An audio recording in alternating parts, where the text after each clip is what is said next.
అందరికీ నమస్కారం. నిన్న గొడ్డలి పార్టీ అధ్యక్షులు జగన్మోహన్ రెడ్డి గారు సుదీర్ఘమైన ప్రెస్ మీట్ పెట్టారు. గంటల కొద్దీ ఉపన్యాసం చెప్పారు. ఆ ప్రెస్ మీట్లో తన కడుపు మంట, కూటమి ప్రభుత్వం మీద ఉన్న దుగ్ధ తీర్చుకోవటానికి తప్పితే, కూటమి ప్రభుత్వం మీద విషయం చిమ్మటానికి తప్పితే ఒక్క సూచన కానీ, ఒక మాజీ ముఖ్యమంత్రిగా 5 సంవత్సరాలు పరిపాలన చేసిన వ్యక్తిగా ఈ రాష్ట్ర సమస్యల గురించి కానీ, ప్రజలకు మేలు చేసే విషయాల్లో కానీ కన్స్ట్రక్టివ్గా, నిర్మాణాత్మకంగా ఒక్క సూచన కూడా చేయలేదంటే ఈయన అసలు రాజకీయాలకి తగునా కాదా ఒకసారి ప్రజలందరూ కూడా ఆలోచించాలని చెప్పేసి నేను మనవి చేస్తా ఉన్నాను. ఒకే అబద్ధాన్ని 100 సార్లు చెబితే అది నిజమైపోయిద్ది అనే ఒక భ్రమలో ఉన్నారు జగన్మోహన్ రెడ్డి గారు.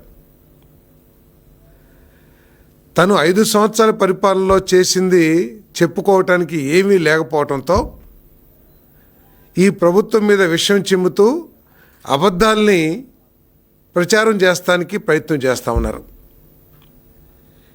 ఇదే అబద్ధాలని వారి పార్టీ కార్యకర్తల ద్వారా కూడా ప్రజల్లోకి తీసుకెళ్తానికి ప్రయత్నం చేస్తున్నారు. కానీ ప్రజలంతా అమాయకులు కాదనే విషయాన్ని జగన్మోహన్ రెడ్డి గారు, ఆ గొడ్డల పార్టీ గుర్తించాల్సిన అవసరం ఉందని చెప్పేసి మనం చేస్తా ఉన్నాను. నిజంగా నీకు ప్రజల సమస్య మీద బాధ్యత ఉంది, ప్రజల సమస్యల్ని పరిష్కరించాలి అనే ఆలోచన ఉన్నట్లయితే ప్రజాస్వామ్యంలో ప్రజల సమస్యలు చర్చించడానికి, ప్రభుత్వాన్ని నిలదీయటానికి, రాష్ట్రం ఎదుర్కొంటున్న సమస్యల పరిష్కారానికి అత్యున్నత వేదిక శాసనసభ, పార్లమెంటు. నువ్వు ఎందుకు శాసనసభకు వచ్చి నువ్వేదైతే ప్రెస్ మీట్లో ఒకదంపుడు ఉపన్యాసాలు చెప్తున్నావో, ఎందుకు శాసనసభకు వచ్చి మీరు ప్రజల సమస్యల మీద చర్చించట్లేదో ముందు సమాధానం చెప్పాలని చెప్పేసి కూడా నేను డిమాండ్ చేస్తా ఉన్నా. అంటే నువ్వు చేసి 5 సంవత్సరాల్లో ఈ రాష్ట్రానికి చేసిన విధ్వంసం, నువ్వు చేసిన అరాచక కార్యక్రమాలు, నువ్వు చేసిన దోపిడీలు, నువ్వు ఈ రాష్ట్రంలో నిరుద్యోగ యువకులకి చేసిన వేసిన గొడ్డలి వేటు బయటకు వస్తాయి, చర్చకు వస్తాయని చెప్పేసి పిరిగితనంతో వైఎస్ఆర్ కాంగ్రెస్ పార్టీ పారిపోయిందా అని చెప్పేసి ప్రశ్నిస్తా ఉన్నాను. సరే, అసెంబ్లీ ఈరోజు ఎల్నినో గురించి మొసలి కన్నీరు కార్చేశారు. రైతుల పట్ల ఏదో ప్రేమ ఉన్నట్లు, రైతులకు ఏదో చేయాలనే ఆలోచన ఉన్నట్లు ఉపన్యాసం చెప్పారు. నేను అడుగుతా ఉన్నాను, సరే శాసనసభ సమావేశాల నుంచి పిరిగితనంతో మీరు అటెండ్ కావట్లేదని పక్కన పెడదాం. మీకు శాసనమండలిలో బలం ఉంది. నువ్వు ఏదైతే మొసలి కన్నీరు కారుస్తున్నావో ఎల్నిలో సమస్యల గురించి, మరి మీ పార్టీ శాసనమండలి సభ్యుల్ని ఎందుకు ఎల్నినో మీద చర్చ పెట్టండి, రైతులు ఎదుర్కొంటున్న సమస్యల గురించి ప్రస్తావించండి, ప్రభుత్వాన్ని నిలదీయండి అని చెప్పేసి ఎందుకు సూచన కానీ, ఉత్తర్వులు కానీ ఎందుకు ఇవ్వలేకపోయావో ఈరోజు ఎల్నినో గురించి మాట్లాడుతున్నా నువ్వు జగన్మోహన్ రెడ్డి గారు మీరు సమాధానం చెప్పాలి ప్రజలకని చెప్పేసి నేను భావిస్తా ఉన్నాను. ఎల్నినో సమస్య మీకు ముఖ్యం కాదు, కానీ ఎల్నినో ప్రభావం మూలంగా రైతులు పడుతున్న ఇబ్బందుల గురించి, సమస్యల గురించి చర్చించడానికి సభని సజావుగా నిర్వహించడానికి తోడ్పడాలనే ఆలోచన లేదు. కానీ మీ శాసనమండలి సభ్యుడికి డిప్యూటీ చైర్మన్ పదవి వస్తే దాదాపు 4-5 గంటలు పొగడటానికి, ఆ వ్యక్తిని పొగడటానికి, మీ గొడ్డల పార్టీ గురించి పొగడటానికి, లేకపోతే ప్రభుత్వం మీద బురదల్లటానికి వాడుకున్నావు తప్పితే ఏ 4 రోజులు జరిగిన సమావేశాల్లో 1 గంట అయినా సరే ఎల్నినో గురించి ప్రాధాన్యత ఇచ్చారని చెప్పేసి నేను ప్రశ్నిస్తా ఉన్నాను. మనసులో ఉండాలి తప్పితే ప్రజల పట్ల ఆప్యాయత కానీ, ప్రజల పట్ల సానుభూతి కానీ కేవలం పత్రికా ప్రకటనల ద్వారా సానుభూతి ప్రకటిస్తే సమస్యల పరిష్కారం కావు అని చెప్పేసి నేను జగన్మోహన్ రెడ్డి గారికి సవినయంగా మనవి చేస్తా ఉన్నాను. నేను ఆయన ప్రెస్ మీట్ చూస్తే ఏ విధంగా ఉందంటే, ఇంతకుముందు కేవలం ఆవు కథ ఒక్కటే చెప్పేవాళ్ళు. ఆవుకు 2 కొమ్ములు ఉండును, ఆవుకు ఒక తోకుండును, 4 కాళ్ళు ఉండును, తెల్లగా ఉండును, నల్లగా ఉండును అని చెప్పేసి ఈరోజు ఆవు కథ, పులి కథ, కోతి కథ అన్ని కథలు చెప్పి దాంట్లో కోతి ఒక్కటే 2 కాళ్ళ మీద నడుస్తుంది అనే విషయాన్ని తనే కనుక్కున్నట్లు తను మాట్లాడుతూ ఉన్నాడు. అంటే తలాతోకా లేని ప్రెస్ మీట్లు పెట్టి ప్రజల్ని మభ్యపెట్టడానికి ప్రయత్నం చేశారు. కానీ తాను చేసిన పాపాల గురించి ఎక్కడ లేదు. పాపాల గురించి చెప్పుకోలేరు, ఎవరి పాపాలు చెప్పుకోలేరు. కానీ తాను చేసిన పుణ్యం గురించి కూడా, తాను రాయలసీమకు కానీ లేకపోతే రాష్ట్రానికి కానీ మేలు చేసిన ఒక్క కార్యక్రమం గురించి కూడా, నేను ఇది చేశాను, ఫలానా కరువు వచ్చినప్పుడు ఈ విధంగా రాష్ట్రాన్ని ఆదుకున్నాను అని చెప్పేసి చెప్పే ధైర్యం లేని బలహీన మాజీ ముఖ్యమంత్రి జగన్మోహన్ రెడ్డి గారని చెప్పేసి కూడా నేను ఈ సందర్భంగా తెలియజేస్తున్నాను. ఈరోజు బలహీన వర్గాల గురించి మొసలి కన్నీరు కారుస్తున్నారు. బలహీన వర్గాలకి తానే ఏదో చేసినట్లు మాట్లాడుతూ ఉన్నారు. 44% పార్లమెంటు స్థానాలు ఇచ్చాను, 40% జిల్లా పరిషత్ స్థానాలు ఇచ్చాను, 40% జిల్లా పరిషత్ చైర్మన్లు ఇచ్చానని చెప్పేసి గొప్పగా చెప్పుకుంటున్నారు. జగన్మోహన్ రెడ్డి గారు మీ నిర్వాహకం మూలంగా, మీలో బలహీన వర్గాల పట్ల చిత్తశుద్ధి లేకపోవటం మూలంగా 34% రిజర్వేషన్ పొందుతున్న బలహీన వర్గాలు, స్థానిక సంస్థల్లో రిజర్వేషన్ పొందుతున్న బలహీన వర్గాల కోసం నీకు ఎటువంటి దయ ప్రేమ లేదు. కాబట్టి హైకోర్టు వ్యతిరేకమైన జడ్జిమెంట్ ఇచ్చినప్పుడు కనీసం సుప్రీంకోర్టుకి వెళ్ళి బలహీన వర్గాల తరపున పోరాటం చేయాలనే ఆలోచన కూడా చేయకపోవటం నీకు బలహీన వర్గాల మీద ఉన్న అభిప్రాయం ఏమిటో స్పష్టమైందని చెప్పేసి కూడా ఈ సందర్భంగా తెలియజేస్తా ఉన్నాను. నీ చేతకానితనం మూలంగా, నీలో చిత్తశుద్ధి లేకపోవడం మూలంగా 16 నువ్వేదో 10 మందికి ఎంపీ సీట్లు ఇచ్చాను, లేకపోతే 11 మందికి జిల్లా పరిషత్తులు ఇచ్చాను, లేకపోతే ఒక 200-300 మందికి జెడ్పీటీసీలు ఇచ్చానని చెప్పుకున్నావో, ప్రజాస్వామ్యానికి పట్టుకొమ్మలైన పంచాయతీలు 16,800 మంది బలహీన వర్గాల సోదర సోదరీమణులు పంచాయతీ ప్రెసిడెంట్లు అయ్యే అవకాశాన్ని, ఎంపీటీసీలు అయ్యే అవకాశాన్ని అన్నిటిని కూడా కాల రాసిన విషయం వాస్తవం కాదా అని చెప్పేసి నేను జగన్మోహన్ రెడ్డి గారు అడుగుతా ఉన్నాను. మీరు ఇప్పుడు అంటున్నారు చంద్రబాబు నాయుడు గారు కోర్టులో ఓడిపోతుందని కూడా తెలిసి ఇచ్చారు 34% అని చెప్పేసి. నేను ప్రశ్నిస్తా ఉన్నా. నేను మొట్టమొదటిగా 34% రిజర్వేషన్ ఇచ్చిన వ్యక్తి ఎవరండి? 1995లో ముఖ్యమంత్రిగా ఉన్న చంద్రబాబు నాయుడు గారు చట్టం చేసి, పంచాయతీరాజ్ చట్టం చేసి 35% ఇచ్చిన వ్యక్తి చంద్రబాబు నాయుడు గారు అని చెప్పేసి మనం చేస్తా ఉన్నాను. ఇదే చట్టాలు ఏదైతే కోర్టుని ప్రస్తావిస్తున్నారో తమరు, కోర్టు ఈ చట్టాలు అప్పటి నుంచి కూడా ఉన్నాయి. కానీ బలహీన వర్గాల పట్ల చిత్తశుద్ధి ఉంది కాబట్టి చంద్రబాబు నాయుడు గారికి బలహీన వర్గాలకి మేలు చేయాలి, రాజకీయ ప్రాధాన్యత ఇవ్వాలనే ఆలోచన తెలుగుదేశం పార్టీకి చంద్రబాబు నాయుడు గారికి ఉంది. కాబట్టి 1995 నుంచి జరిగిన స్థానిక సంస్థల అన్ని ఎన్నికల్లో కూడా 2019 వరకు 18 వరకు కూడా 34% రిజర్వేషన్ని అనుభవించింది ఈ బలహీన వర్గ సమాజం అని చెప్పేసి ఈ సందర్భంగా నేను తెలియజేస్తా ఉన్నాను. మీరు చెప్తా ఉన్నారు, మీరు మభ్య పెట్టడంలో, మెస్మరిజం చేయటంలో మీరు మాస్టర్, దాంట్లో ఎటువంటి అనుమానం లేదు. మీరు శాసనసభ సాక్షిగా బలహీన వర్గాలకి, దళితులకి నామినేటెడ్ కాంట్రాక్ట్స్లో లేదా ప్రభుత్వం చేసే వ్యాపారాల్లో 50% రిజర్వేషన్ కల్పిస్తాను అన్న మాట వాస్తవా కాదా అని చెప్పేసి అడుగుతా ఉన్నా నేను. కనీసం 1% కాంట్రాక్ట్ అయినా సరే నామినేటెడ్ పనుల్లో కానీ మీరు ప్రత్యేకంగా ఆ రిజర్వేషన్ ఉదహరిస్తూ ఏ వర్క్ అన్నా ఇచ్చారా అని చెప్పేసి నేను అడుగుతా ఉన్నా నేను. అంటే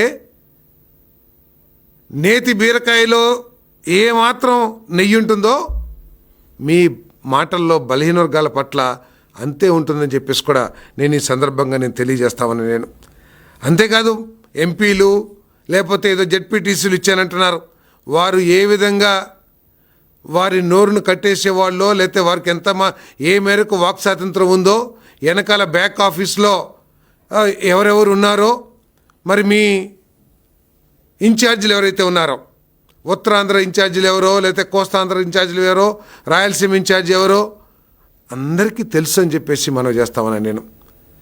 మరి బలహీన వర్గాల గురించి ఎంత మాట్లాడుతున్న తమరు యూనివర్సిటీ వైస్ ఛాన్సలర్ అనేది చాలా అత్యున్నత పదవి టీచింగ్ కమ్యూనిటీలో. మీరు ఎప్పుడైనా సరే ఒక్క బలహీన వర్గ వ్యక్తికైనా సరే ఒక వైస్ ఛాన్సలర్ పోస్ట్ ఇచ్చారా అని చెప్పేసి అడుగుతా ఉన్నా నేను.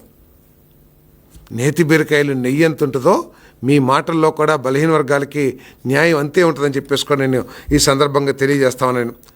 అంతేకాదు ఈ అసైన్మెంట్ భూముల్ని ఫ్రీ హోల్డ్ అని చెప్పేసి ఎన్ని లక్షల ఎకరాలు బలహీన వర్గాలకి చెందింది, దళితులకి చెందిన భూముల్ని మీరు మీ నాయక గణం దోచేసుకున్నారో కూడా ఈరోజు చెప్పమని చెప్పేసి కూడా నేను అడుగుతా ఉన్నాను. ఎన్ని వందల మంది బీసీలు పొట్టన పెట్టుకున్నారో కూడా మీ రాజకీయ హత్యలతో ఒకసారి పొట్టన పెట్టమని మన లెక్క కూడా చెప్పమని చెప్పేసి నేను ఈ సందర్భంగా నేను తెలియజేస్తాను. అంతేగా సంక్షేమ కార్యక్రమాల గురించి నేనేదో బ్రాండ్ అంబాసిడర్ని అని చెప్పుకుంటూ ఉన్నారు. మీరు ప్రతి విషయంలో కూడా మీరు ఈ రాష్ట్ర ప్రజలు మోసం చేశారని చెప్పేసి మనం చేస్తా ఉన్నాను. మాట తప్పను మడమ తిప్పను అనేది ఒకేదో క్యాప్షన్గా చూపించి ప్రజల్ని మభ్యపెట్టారని చెప్పేసి అడుగుతా ఉన్నాను. మాట తప్పను మడమ తిప్పను అన్న మీరు ఎంతమంది పిల్లలు చదువుకుంటే అంతమంది పిల్లలకి అమ్మ ఒడిస్తానని చెప్పేసి అధికారంలోకి వచ్చిన తర్వాత కేవలం ఇంటికి ఒక్కరికే ఇచ్చిన విషయాన్ని ఒక్కసారి జ్ఞాపకం చేసుకోమని చెప్పేసి అడుగుతా ఉన్నాను నేను. అంతేకాదు నేను ఇంకొక విషయం కూడా అడుగుతా ఉన్నా నేను. అమ్మ ఒడి ద్వారా చదువుకున్నారు, లేకపోతే మీరు చెప్పే విద్యా దీవెన లేకపోతే ఫీజు రింబర్స్మెంట్ ద్వారా చదువుకున్నారు. కొన్ని లక్షల మంది కాలేజీల నుంచి యూనివర్సిటీల నుంచి పాస్ అయ్యి పట్టా చేతి పట్టుకొని వాళ్ళు ఉత్తీర్ణత పట్టా చేతపట్టు మార్క్స్ మేము చేత పట్టుకొని బతుకు తెరువు కోసం ఎదురు చూస్తున్న యువతి యువకులకి వారి భవిష్యత్తుకి పునాది వేసే విధంగా ఏ ఒక్క చర్యన్నా తీసుకున్నావా జగన్మోహన్ రెడ్డి గారు అని అడుగుతా ఉన్నాను. డిఎస్సీలు నిర్వహించలా, జాబ్ క్యాలెండర్ లేదు, కేవలం వాలంటీర్లు ఇచ్చేసి నేనేదో చేసేసాను అని చెప్పేసి గొప్పగా చెప్పుకుంటున్నాం. అంటే ఈ పిల్లలకి ఉద్యోగ అవకాశాలు కల్పించాలి, పెట్టుబడులు తీసుకొచ్చి పరిశ్రమలు స్థాపించి వీరి నైపుణ్యాలకు తగ్గ ఐటీ ఉద్యోగాలు లేకపోతే ఇండస్ట్రీస్ ఉద్యోగాలు ఇప్పించాలని ఒక్క ప్రయత్నం అన్న చేసేవా జగన్మోహన్ రెడ్డి గారు అని చెప్పేసి ప్రశ్నిస్తా ఉన్నారు. ఈరోజు చూడండి ఈ ప్రభుత్వంలో ఎంతమంది చదువుకుంటే అంతమంది పిల్లలకి తల్లికి వందనం ఇస్తూ, కాలేజీల్లో ఫీజు రింబర్స్మెంట్ ఇస్తూ, కాలేజీల నుంచి బయటకు వచ్చిన తర్వాత ఆ చదువు సరిపోదు, ఆ కరికులం సరిపోదు, ప్రపంచవ్యాప్తంగా అభివృద్ధి చెందిన టెక్నాలజీకి అనుగుణంగా ప్రపంచవ్యాప్తంగా వస్తున్న ఇండస్ట్రీస్ రిక్వైర్మెంట్కి అనుగుణంగా స్కిల్స్ నేర్పించాలి, వాళ్ళకి నైపుణ్యాలు నేర్పించి ఇండస్ట్రీ మన యువతకి ఉద్యోగ అవకాశాలు కల్పించేటట్లు చేయాలనే ప్రయత్నం కూటమి ప్రభుత్వం చేస్తున్న విషయాన్ని గమనించారా అని చెప్పేసి అడుగుతా ఉన్నాను. ఈరోజు మేము తల్లికి వందనం ఇచ్చాం, ఫీజు రింబర్స్మెంట్ ఇచ్చాం, మా బాధ్యత అయిపోయింది అని చెప్పేసి చేతులు కడుక్కుంటానికి చంద్రబాబు నాయుడు గారు కానీ కూటమి ప్రభుత్వం కానీ సిద్ధంగా లేదు. ఎంతమంది అయితే పాస్ అవుతున్నారో వాళ్ళకి సాధ్యమైనంత వరకు జాబ్ క్యాలెండర్ ద్వారా ప్రభుత్వ ఉద్యోగాలు, అదేవిధంగా లక్షల్లో ఐటీ ఉద్యోగాలు కానీ ఇండస్ట్రీస్ ఉద్యోగాలు కానీ ఇప్పించడం కోసమే మరి మా ప్రీతం ముఖ్యమంత్రి చంద్రబాబు నాయుడు గారు, మరి మా యువనేత లోకేష్ గారు, ఐటీ మినిస్టర్ గారు, అదేవిధంగా పవన్ కళ్యాణ్ గారు కేంద్ర ప్రభుత్వ సహకారంతో 10.5 లక్షల కోట్ల పెట్టుబడులు ఈ రాష్ట్రానికి ఇప్పటికే తీసుకొచ్చిన విషయాన్ని మరి ప్రజలందరూ కూడా గుర్తించాలి. వారి ద్వారా మన పిల్లలకి మంచి ఉద్యోగాల అవకాశాలు వస్తాయనే లక్ష్యంతో తీసుకొస్తారని చెప్పేసి కూడా నేను ఈ సందర్భంగా తెలియజేస్తాను. ఇకపోతే ఎల్నినో గురించి మాట్లాడుతూ ఉన్నారు. బహుశా ఎల్నినో ప్రభావాన్ని నిన్నటి వరకు కూడా బెంగళూరులో ఆయనకి చల్లదనం ఉంటుంది కదా, ఎల్నినో ప్రభావాన్ని అనుభవించినట్లేరు. సడన్గా ఆయనకి గుర్తుకొచ్చి ఎల్నినో గురించి, ఏదో వర్షపాతం గురించి, లోటు వర్షపాతం గురించి, ఏ జిల్లాలో ఎంత ఉందో ఒక స్టాటిస్టిక్స్ చెప్తానికి ప్రయత్నం చేస్తున్నారు. ఏది ఆగస్టు 26వ తారీఖు జగన్మోహన్ రెడ్డి గారు మీరు చెప్పిన ఈ స్టాటిస్టిక్స్ గురించి మా ముఖ్యమంత్రి గారు, ప్రభుత్వం, అధికారులు ఎప్పటికప్పుడు ప్రజలకి చేరవేస్తూ ఉన్న వచ్చే సమస్యల్ని వారిని అప్రమత్తం చేస్తూ ఏ విధంగా వ్యవసాయాన్ని ప్లానింగ్ చేసుకోవాలో ఎప్పుడు కూడా ప్రభుత్వం అండగా ఉందని చెప్పేసి మనం చేస్తాను. ఏదో ఎల్నినో ప్రభావం గురించి చంద్రబాబు నాయుడు గారు కనీసం స్పందించట్లేదు, ఆ మనిషి స్పందించట్లేదని అంటున్నాడు. జగన్మోహన్ రెడ్డి గారు మీకు తెలియదేమో, బహుశా ఎక్కువ కాలం బెంగళూరులో ఉంటాం, ఏదో ఒక రోజు వచ్చేసి చేయటం మూలంగా ఏదైనా సమస్య ఉందేమో, కానీ మీకు తెలియదేమో, నేను చెప్తాను, తెలుసుకోండి అని చెప్పేసి కూడా నేను సవినయంగా మనవి చేస్తా ఉన్నాను.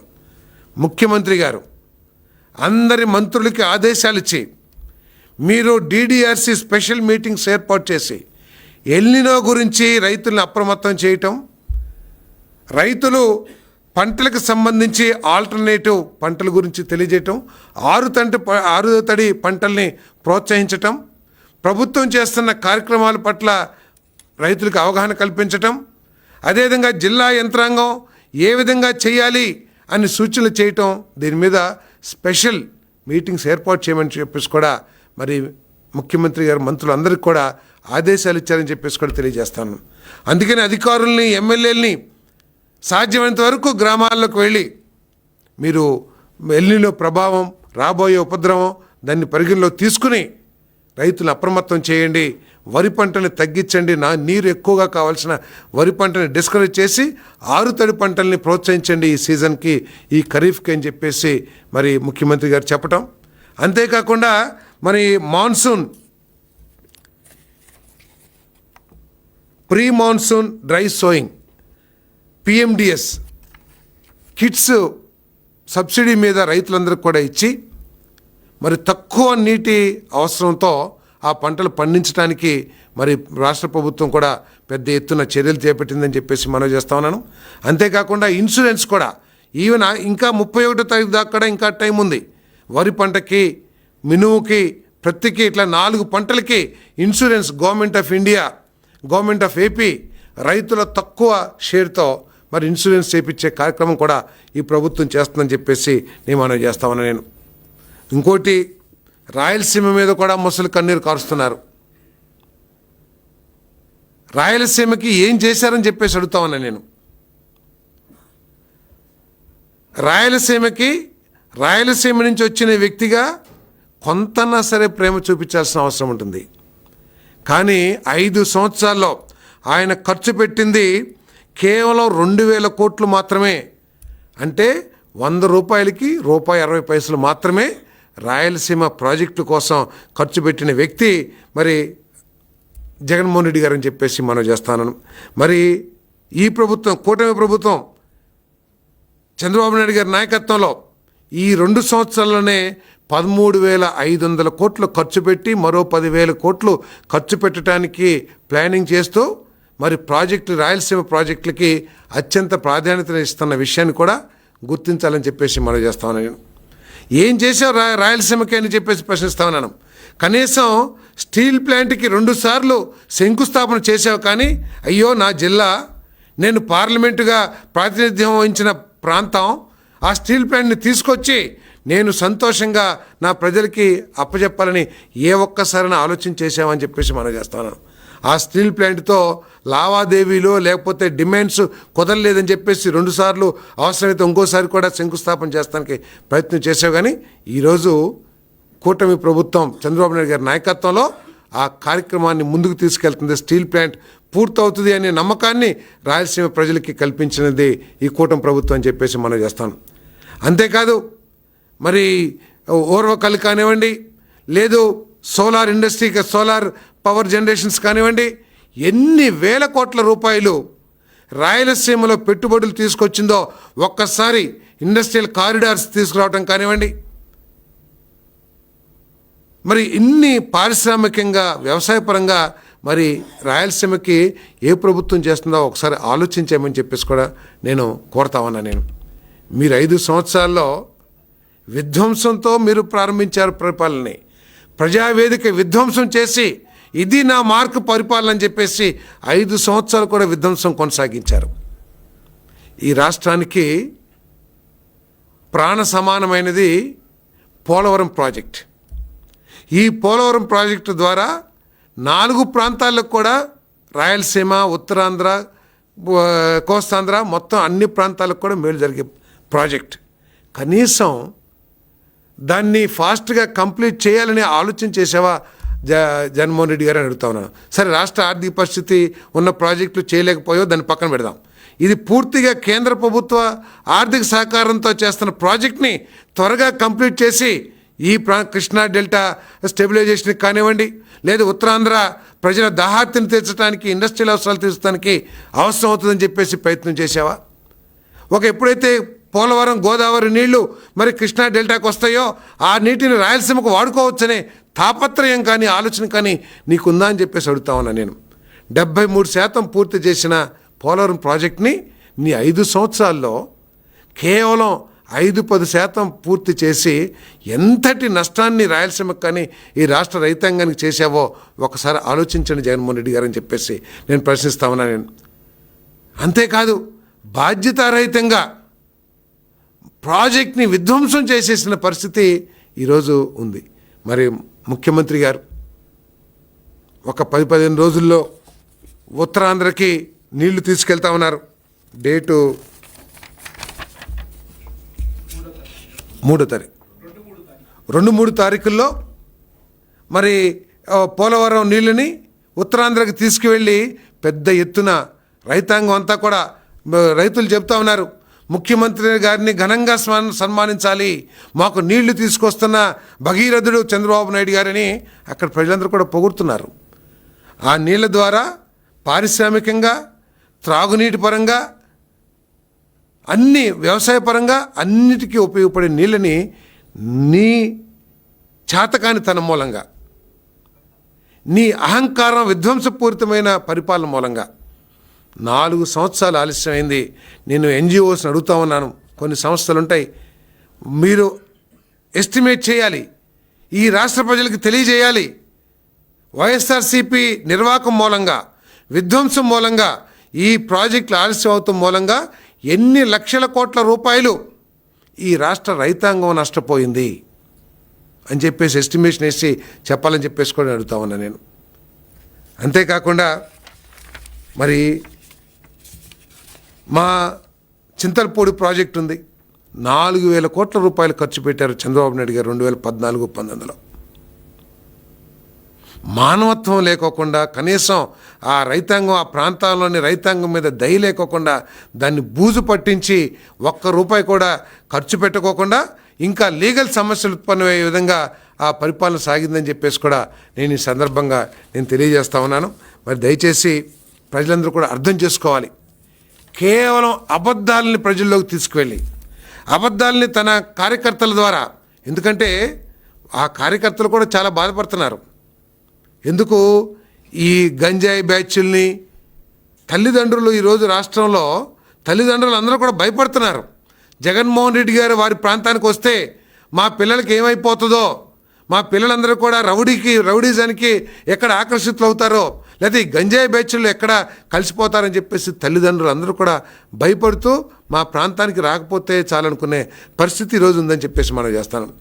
ఆ కార్యకర్తల ద్వారా అబద్ధాలని, ఏదైతే అబద్ధాలు ఈయన చెప్తున్నారో జగన్మోహన్ రెడ్డి గారు, ఆ అబద్ధాలని ప్రజల్లోకి తీసుకెళ్తానికి రిటర్న్ లిటరేచర్ లాగా పంపిస్తూ ఉన్నారు. గతంలో కొన్ని నిషిద్ధ సంస్థలు మరి కొంత నిషిద్ధ దాన్ని ఏదంటారు దాన్ని ప్రజల్లోకి తీసుకెళ్ళినట్లు సాహిత్యం, ఈరోజు కూడా ఇటువంటి అబద్ధాలని ప్రజల్లోకి తీసుకెళ్తానికి మరి అమాయకులైన కార్యకర్తలు కూడా వాడుకుంటున్నారని చెప్పేసి మనం చేస్తాను. నీళ్ళు, కృష్ణా నీళ్లు వాడుకుంటలేదు, రైతాంగానికి పట్టించుకుంటలేదు అని అంటున్నారు. ఇంకో పక్క ఏమో తెలంగాణ కృష్ణా నీళ్ళన్నీ కూడా మరి ఆంధ్ర ప్రభుత్వమే దోచేస్తుందని చెప్పేసి మాట్లాడుతూ ఉన్నారు. సో ఇవన్నీ కూడా అర్థం చేసుకోవాలి. ఆ రోజు 5 సంవత్సరాలు అపోజిషన్లో ఉన్నప్పుడు 2014-19 మధ్యలో ఊరూరా వాడవాడా చెప్పాం, వట్టిసీమ కడుతున్నాడు చంద్రబాబు నాయుడు గారు, డబ్బుల కోసమే, ముడుపుల కోసమే పట్టిసీమ కడుతున్నారని చెప్పేసి చెప్పారు. నేను కృష్ణా డెల్టా రైతాంగాన్ని సవినయంగా ప్రశ్నిస్తా ఉన్నా. నేను ఈరోజు పట్టిసీమ ప్రాంతం ప్రాజెక్ట్ లేకపోతే ఈ ఎల్నినో ప్రభావంలో మన పంటలు ఏ విధంగా ఉండేవో కూడా ఒకసారి ఆలోచించేయమని చెప్పేసి అడుగుతా ఉన్నా నేను. ఈరోజు వృధాగా సముద్రంలోకి పోతున్న నీళ్ళని పోలవరం పూర్తయి ఉంటే ఈ పరిస్థితి దాపురించేది కాదు. మనకి పట్టుసీమ లేకపోతే కనీసం నారుమళ్ళు కూడా తడుపుకోలేని పరిస్థితి కృష్ణా డెల్టా రైతాంగానికి ఉండే విషయాన్ని కూడా నేను ఒకసారి జ్ఞాపకం చేస్తానని చెప్పేసి మనం చేస్తాను. ఇంకోటి ఏదో చెప్తున్నారు, ఏదో ప్రకాశం బ్యారేజ్ దగ్గర నీళ్లు వదిలేరని. ఏం చేస్తారండి? అంటే ప్రకాశం బ్యారేజ్ ద్వారా కాలంలోకి నీళ్లు వదలకూడదు, కానీ ఉన్న నీటిని రైతాంగానికి ఇస్తే తప్పని జగన్మోహన్ రెడ్డి గారు చెప్తున్నారా అని అడుగుతా ఉన్నా నేను. జూన్లో ఆకుమళ్ళు వేస్తారని చెప్పి తెలుసు. ఆ ఆకుమళ్ళకి కనీసం ఉన్న నీరునైనా ఇద్దాం. ఎందుకంటే రైతుల్ని అప్రమత్తం చేయటానికి, రైతులు ఎడ్యుకేట్ చేయడానికి ఈ ప్రభుత్వం మొట్టమొదటి నుంచి కూడా ఎల్నినో ప్రభావం గురించి ప్రజలకు చెబుతూనే ఉన్నాం. అయినా కూడా కొంతమంది బోర్ల మీద కూడా ఆధారపడి వద్దన్నాం. ఈ ప్రభుత్వం చెప్పింది, సవినయంగా చెప్పింది, భూగర్భ జలాలు కూడా అడుగంటిపోతాయి ఎల్నినో ప్రభావం మూలంగా. సరే, భగవంతుడు వర్షాలు ఇస్తే సంతోషం. మొన్న గౌరవ ఉపరాష్ట్రపతి గారు వచ్చారు. ఆయన భగవంతుని ఒకటే కోరుకున్నారు, రైతుల్ని భగవంతుడు కష్టపెట్టడు, వర్షాలు వస్తాయిలే అని చెప్పేసి ఒక సంకల్పంలాగా, ఒక పెద్ద మనిషిలాగా మాట్లాడారు. అంటే ఇక ఉపరాష్ట్రపతి గారు మోసం చేశారని చెప్తారా జగన్మోహన్ రెడ్డి గారు? కృష్ణా ప్రకాశం బ్యారేజ్లో ఉన్న నీళ్ళని ఉన్న ఆకుమళ్ళ కన్నా ఇక ముందు ఆకుమళ్ళు వేయొద్దు అని చెబుతూ, ఉన్న ఆకుమళ్ళకైనా సరే కొంత నీరుని ఇవ్వాలని చెప్పేసి కాలవలకి నీళ్లు వదిలితే అదేదో పాపం చేసినట్టు, రైతుల్ని మోసం చేసినట్టు మాట్లాడుతున్నారు. అంటే ప్రకాశం బ్యారేజ్ దగ్గర సముద్రంలోకి నీళ్ళు వెళ్తే పర్వాలేదు, కానీ కాలువల ద్వారా కనీసం కొంతలో కొంత రైతులు ఆదుకుంటానికి నీళ్ళు ఇస్తే తప్పు. ఈ ప్రభుత్వం ఎల్నినో ప్రభావంలో ఒకే లక్ష్యంతో ముందుకెళ్తుంది.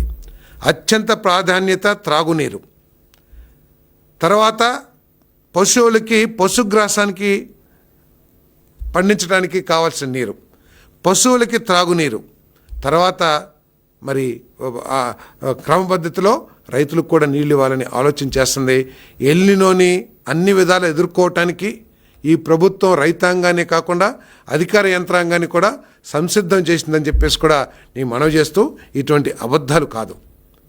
మీకు నిజంగా ఈ రాష్ట్రం మీద చిత్తశుద్ధి ఉంటే అసెంబ్లీకి రండి. మొన్న కూడా కొంతమంది శాసనసభ్యులు మాట్లాడారు. మీరు అసెంబ్లీకి వచ్చి మీ పిరికితనాన్ని కోల్పోయి మీరు చేసిన పాపాల నుంచి కొంచెం ఈ భవిష్యత్తులో అయినా సరే మేలు జరగటానికి ఏ విధంగా ఉండాలో, మరి ప్రభుత్వానికి ఏ విధంగా సహకరించాలో ఆలోచించేయమని చెప్పేసి నేను మనవి చేస్తా ఉన్నాను.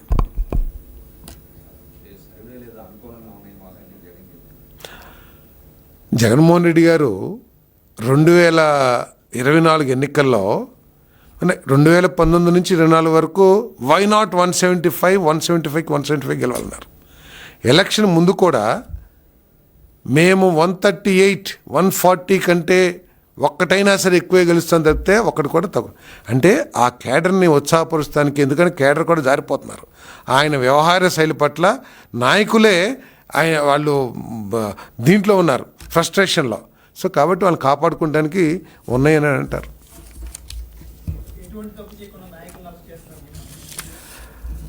ఎటువంటి తప్పు చేయకోకుండా ఈ భారతదేశంలో ఈ న్యాయ వ్యవస్థలో అరెస్టు చేయరు. ఈరోజు ఆయన చెబుతున్న అరెస్టులు ఏదైతే ఉన్నాయో ఈ రాష్ట్ర ప్రభుత్వం చేస్తున్నాయి కూడా కాదు. ఈడీలో ఆధారాలు దొరికి పూర్తిగా ఎంక్వైరీ చేసి ఆ ఎంక్వైరీ ఆధారంగా, వాస్తవాల ఆధారంగా అరెస్టులు జరుగుతున్నాయి. అంతేకాకుండా వీళ్ళు ఎవరైతే అరెస్ట్ అయ్యారో వాళ్ళంతా కూడా సుప్రీంకోర్టు వరకు కూడా వెళ్ళారు. సుప్రీంకోర్టు వరకు వెళ్ళి ఆ సుప్రీంకోర్టులు కూడా రిజెక్ట్ చేసిన తర్వాత ఈడీ వాళ్ళు అరెస్ట్ చేస్తున్నారు. తప్పులు చేసిన వాళ్ళు ఎవరైనా సరే, ఏ పార్టీ అయినా, ఏ కులం అయినా, ఏ వర్గం అయినా భారత న్యాయ స్మృతి ప్రకారం అరెస్ట్ కావాల్సిందే. దాంట్లో కానీ రాజకీయ కక్ష అని చెప్పేసి ప్రజల దృష్టి మరల్చడానికి కాదు. ఇంకా కొన్ని అవుతూ ఉంటే బలహీన వర్గాల మీద ఎవరైతే దాడి చేస్తున్నారో, దళితుల మీద ఎవరైతే దాడి చేస్తున్నారో, ఎవరైతే నేరం చేసి సాక్ష్యాలను తారుమారు చేయాలనుకుంటున్నారో అటువంటి వాళ్ళ మీద చట్టం తన పని తను చేసుకుపోతుంది. అంతేగాని ప్రభుత్వానికి ఏదో బుర్ర జల్లుతానికి, ఏదో మసిపూసి మారేడికి ఎలా చెప్తాం కరెక్ట్ కాదు.